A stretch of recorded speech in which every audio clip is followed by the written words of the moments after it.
Vestito di cenci, colui che un tempo si adornava di abiti purpurei, se ne va per una selva, cantando le lodi di Dio in francese. Ad un tratto, alcuni manigoldi si precipitano su di lui, domandandogli brutalmente chi sia. L'uomo di Dio risponde impavido e sicuro: sono l'araldo del Gran Re, vi interessa questo? Quelli lo percuotono e lo gettano in una fossa piena di neve, dicendo: statene lì, zotico araldo di Dio. Ma egli, guardandosi attorno e scossasi di dosso la neve, appena i briganti sono spariti, balza fuori dalla fossa e, tutto giulivo, riprende a cantare a gran voce, riempiendo il bosco con le lodi al creatore di tutte le cose.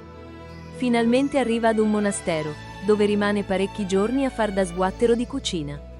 Per vestirsi ha un semplice camiciotto e chiede per cibarsi almeno un po' di brodo, ma non trovando pietà e neppure qualche vecchio abito, riparte, non per sdegno, ma per necessità, e si porta nella città di Gubbio.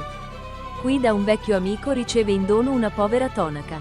Qualche tempo dopo, divulgandosi ovunque la fama di Francesco, il priore di quel monastero, pentitosi del trattamento usatogli, venne a chiedergli perdono, in nome del Signore, per sé e i suoi confratelli. Poi, come vero amante della umiltà perfetta, il santo si reca tra i lebbrosi e vive con essi, per servirli in ogni necessità per amor di Dio.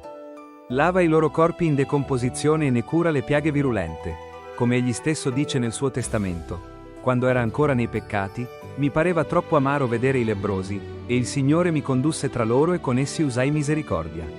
La vista dei lebbrosi infatti, come egli attesta, gli era prima così insopportabile, che non appena scorgeva a 2 miglia di distanza i loro ricoveri, si turava il naso con le mani. Ma ecco quanto avvenne, nel tempo in cui aveva già cominciato, per grazia e virtù dell'Altissimo, ad avere pensieri santi e salutari, mentre viveva ancora nel mondo, un giorno gli si parò innanzi un lebbroso, fece violenza a se stesso, gli si avvicinò e lo baciò.